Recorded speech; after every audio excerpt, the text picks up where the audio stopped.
Hello my lovely people, welcome back to my channel. If you are new here, welcome to my channel. My name is Shivani Dugal and I am a cabin crew by profession. Today's video is going to be very interesting because this topic is something which people are really curious about. हर कोई ये जानना चाहता है कि cabin crew की salary कितनी है.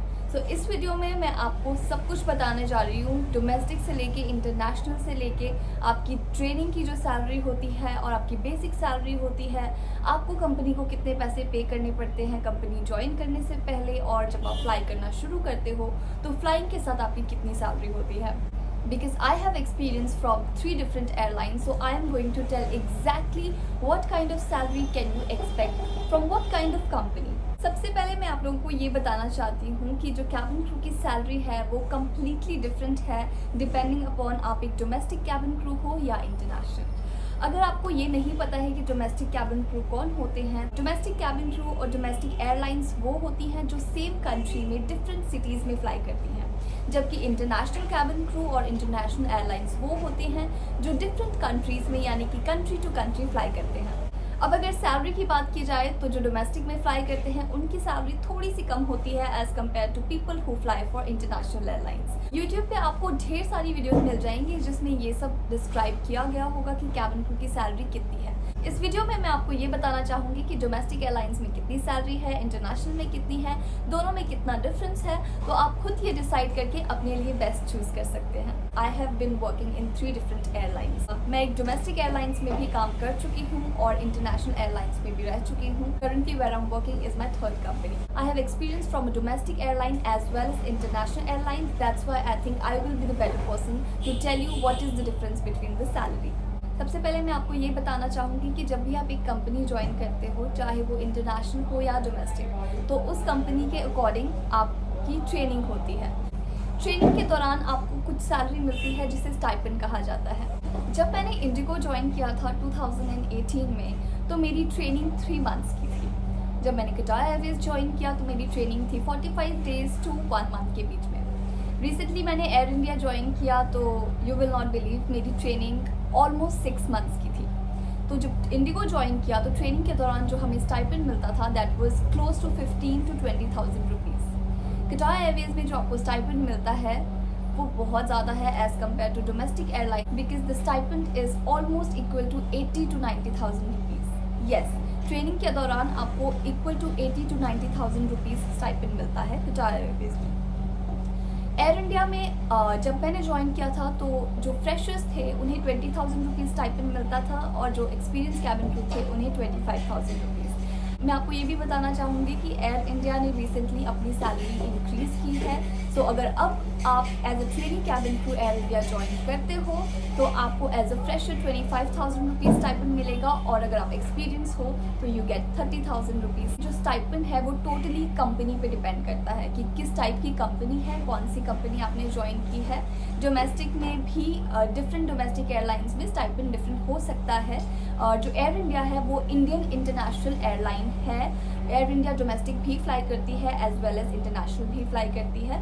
However जो कैबिन क्रू है ट्रेनिंग के दौरान उन्हें जो स्टाइपेंड है इतना ही मिलता है which is close to 25 to 30,000 rupees. मैं आपको ये भी बताना चाहूँगी कि इंडिया में जितनी भी एयरलाइंस हैं उन सब में Air India is the highest paying airline right now. So अगर आप इंडिया में कोई एयरलाइन ज्वाइन करने के लिए कंसिडर कर रहे हैं, I would suggest air India is the best at the moment. तो आप ये समझ ही गए होंगे कि सैलरी में कितना डिफरेंस है डोमेस्टिक और इंटरनेशनल एयरलाइंस में. इमेजिन आप इंडिगो में काम कर रहे हो, इंडिगो आप ज्वाइन कर रहे हो और ट्रेनिंग में आपको कितने मिल रहे हैं 15,000 रुपीज़. वहीं अगर आप एयरवेज में आपका सिलेक्शन हो गया है तो ट्रेनिंग में you get around 80 to 90,000 rupees.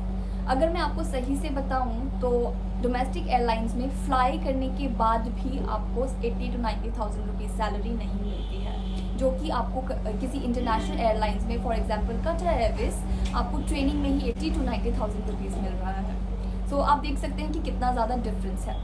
Also मेरा ये वीडियो बनाने का पर्पज़ यही है कि आप इस वीडियो को कम्प्लीटली देखें एंड तक, और फिर आपको एक बेटर अंडरस्टैंडिंग हो जाएगी कि किस तरीके की कंपनी में क्या वेजेस हैं, आपको कितनी सैलरी मिल सकती है, आप कितना एक्सपेक्ट कर सकते हो. ये वीडियो पूरी देखने के बाद आप प्लीज़ अपना आराम से एनालाइज करें और आपको जो सही लगे अपनी कंपनी वाइजली चूज़ करें, क्योंकि एक बार आप कंपनी चूज़ कर लेंगे उसके बाद आपके पास ज़्यादा ऑप्शंस नहीं रहती हैं। अगर आप चाहें भी तो आप कंपनी चेंज नहीं कर पाते हैं क्योंकि वेरियस रीजंस होते हैं, आपकी सैलरी आ रही होती है and then you don't want to leave the company and join another one. To be honest,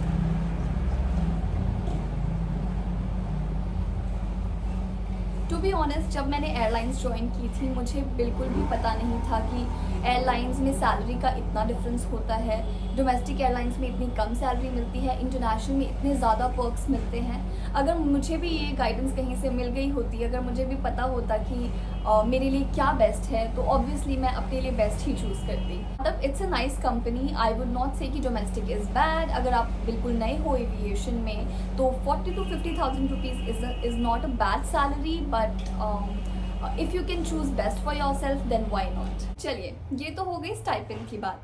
अब मैं आपको एक और चीज़ बताना चाहूँगी जो बहुत इंपॉर्टेंट है। वो ये है कि जब भी आप एक नई कंपनी ज्वाइन करते हो, स्पेशली एक डोमेस्टिक एयरलाइन जब आप ज्वाइन करते हो, तो there is a certain security amount जो आपको उस कंपनी को देना पड़ता है। You can call it a demand draft और it's kind of a bond. आपको कुछ पैसे कंपनी को देने पड़ते हैं और वो पैसे आपको कुछ टाइम के बाद वापस मिल जाते हैं। तो डिफरेंट कंपनीज डिमांड ड्राफ्ट है, ये जो भी सिक्योरिटी है, इसकी ड्यूरेशन अलग रहती है। फॉर एग्जाम्पल, जब मैंने 2018 में इंडिगो ज्वाइन किया था तो they asked us for security deposit of 50,000 rupees. तो मैंने 50,000 रुपीज़ डिपॉजिट कर दिया। उनका जो कॉन्ट्रैक्ट था उस वक्त पे वो 3 इयर्स का था। 3 इयर्स का कॉन्ट्रैक्ट था। ऑल्सो दे टोल्ड अस कि जब हम 3 साल कंप्लीट कर लेंगे तो उसके बाद हमें वो जो 50,000 रुपीज़ हैं विद इंटरेस्ट वापस मिलेंगे। टू बी ऑनेस्ट, जब मैंने कंपनी में 3 इयर्स कंप्लीट कर लिए उसके बाद मुझे वो 50,000 रुपीज़ जो हैं इंटरेस्ट के साथ 2 लाख रुपीज़ कंपनी ने मुझे रिटर्न किए थे विद इंटरेस्ट। सो ये रही इंडिगो की बात सिक्योरिटी डिपॉजिट की। मैं ये भी बताना चाहूँगी कि जो सिक्योरिटी डिपॉजिट है आपको सिर्फ डोमेस्टिक एयरलाइंस में पे करना पड़ता है। इंडिया में जितनी भी एयरलाइंस हैं, मोस्टली सारी एयरलाइंस ज्वाइन करने से पहले आपको सिक्योरिटी डिपॉजिट पे करना पड़ता है। वहीं अगर दूसरी तरफ मैं कटार एयरवेज की बात करूँ या एमिरेट्स की या एतिहाद की बात करूँ, you do not have to pay a single penny to the company, which is perfect, right? Because आपका इतना ज़्यादा स्पेंड नहीं कर रहे हो। डोमेस्टिक एयरलाइन जब आप चूज़ करते हो तो आप अपनी पॉकेट से पहले स्पेंड करते हो, उसके बाद आपको सैलरी आनी शुरू होती है। So I would always suggest that in choosing an international airlines is the best thing that you can do for yourself. Air India में, जो कि मैंने रिसेंटली ज्वाइन किया है, तो मैं आपको ये बताना चाहूँगी कि जब मैंने कंपनी ज्वाइन की थी तो मैंने 1,05,000 रुपीज़ सिक्योरिटी डिपॉजिट पे किया था, विच इज़ फॉर 5 ईयर्स। यहाँ पे जो कॉन्ट्रैक्ट है एम्प्लॉयमेंट का वो 5 ईयर्स का है। तो आई पेड 1,05,000 रुपीज़, जो after 5 years I will get back. I do not know कि 1,05,000 पे मुझे कोई इंटरेस्ट मिलेगा या नहीं मिलेगा, that I am not sure because I think it's a kind of fix deposit. So मुझे इतना आइडिया नहीं है, but the amount that I paid in Air India in 2022 when I join was 1,05,000 rupees. एक good news मैं देना चाहूँगी कि अगर आप अभी एयर इंडिया ज्वाइन करने के लिए कंसीडर कर रहे हैं तो it's the best time, because air India ने अपना सिक्योरिटी डिपॉजिट कम करके 50,000 कर लिया है। कटार एयरवेज ज्वाइन करने के लिए आपको कोई भी सिक्योरिटी डिपॉजिट पे नहीं करना पड़ता है। इनफैक्ट जब आप कंपनी ज्वाइन करके वहाँ पे जाते हो तो आपको वेलकम बोनस मिलता है, कंपनी आपको पे करती है। वहाँ पे आने के लिए बहुत प्यार से आपको वेलकम करती है, welcome bonus which is close to 1,000 to 2,000 रियाल। इंडियन रुपीज़ में अगर देखा जाए वो 20,000 to 40,000 के बीच में है। So it's very nice thing. आप वहाँ जाते हो, आपको कुछ भी पे नहीं करना पड़ेगा, बट आपको कंपनी बोनस देगी जैसे ही आप वहाँ पहुँचोगे।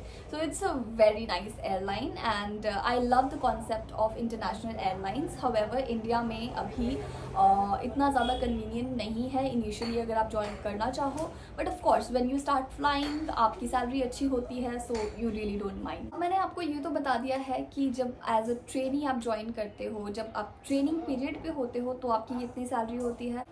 एक और चीज़ मैं आपको बताना चाहूँगी कि जो आप सिक्योरिटी डिपॉजिट पे करते हैं ट्रेनिंग के टाइम पे, ये एक तरीके का बॉन्ड होता है जो आपको कंपनी में कुछ साल कंप्लीट करने के बाद ये पैसे वापस मिलते हैं।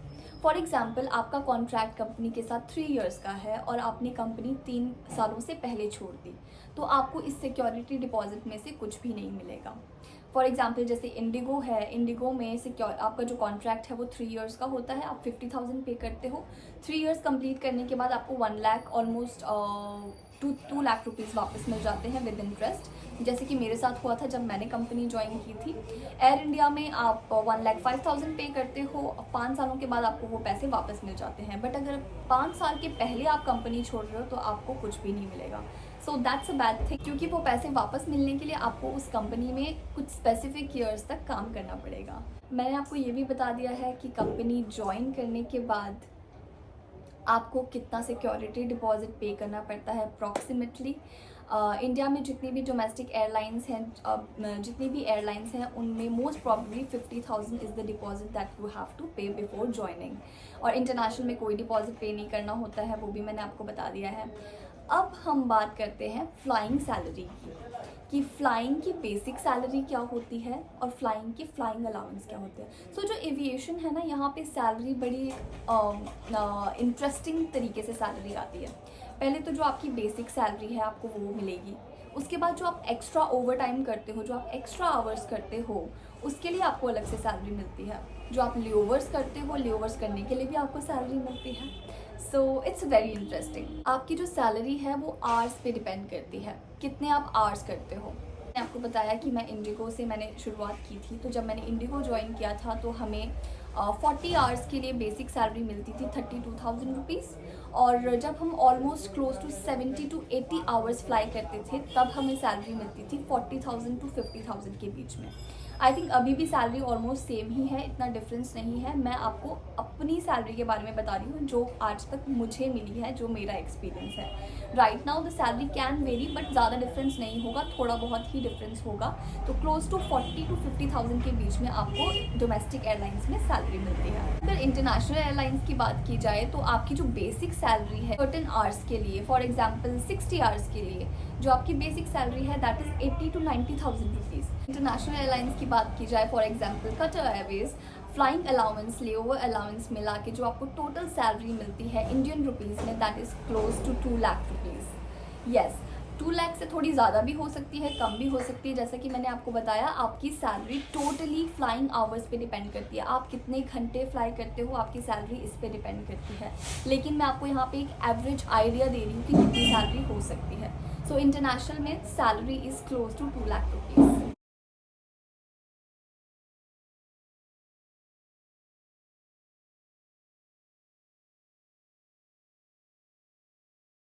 अब अगर एयर इंडिया की बात की जाए तो मैं आपको ये बताना चाहूँगी कि करंटली एयर इंडिया में जो आपकी बेसिक सैलरी है that is for 70 hours which is 50,000 rupees. अगर आप 70 आवर्स फ्लाई करते हैं तो आपको 50,000 रुपीज़ सैलरी मिलती है। This is the salary slip of Air India just for you guys. As you can see, first column is the component and then monthly salary, annual and description. First we have the basic salary which is 6,942 rupees. Basic salary is 35% of total fixed pay excluding the guaranteed flying allowance. उसके नीचे आप देख सकते हैं supplementary allowance which is 2,058 rupees. उसके नीचे है house rent allowance which is HRA is 50% of basic is it is a tax exempt subject to submission of relevant proof as per prevailing income tax laws.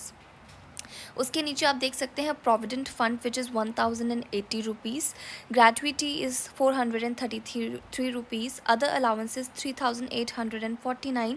This component if applicable can be distributed in fixed benefits such as car and fuel etc.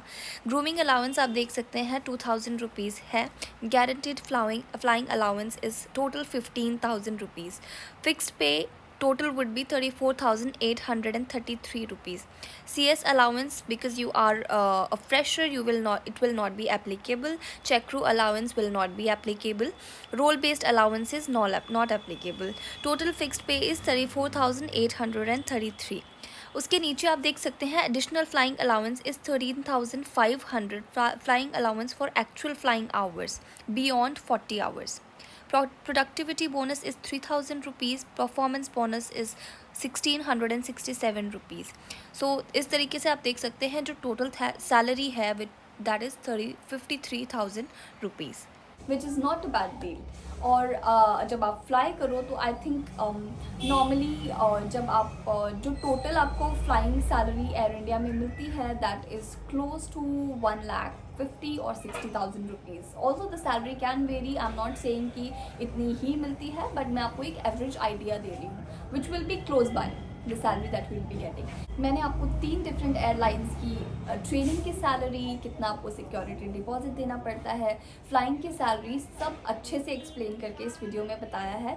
Now you have a lot of options, you can completely refer this video to choose what's best for you. That's what I want for you guys, because जब मैंने join किया था मुझे किसी ने नहीं बताया कि ये भी चीज़ें होती हैं, ये भी फैक्टर्स आपको देखने पड़ते हैं कंपनी ज्वाइन करने से पहले. ज्वाइन करने के बाद मुझे रियलाइज़ हुआ कि maybe I should have chosen the best. I should have waited for a while to choose the best for me.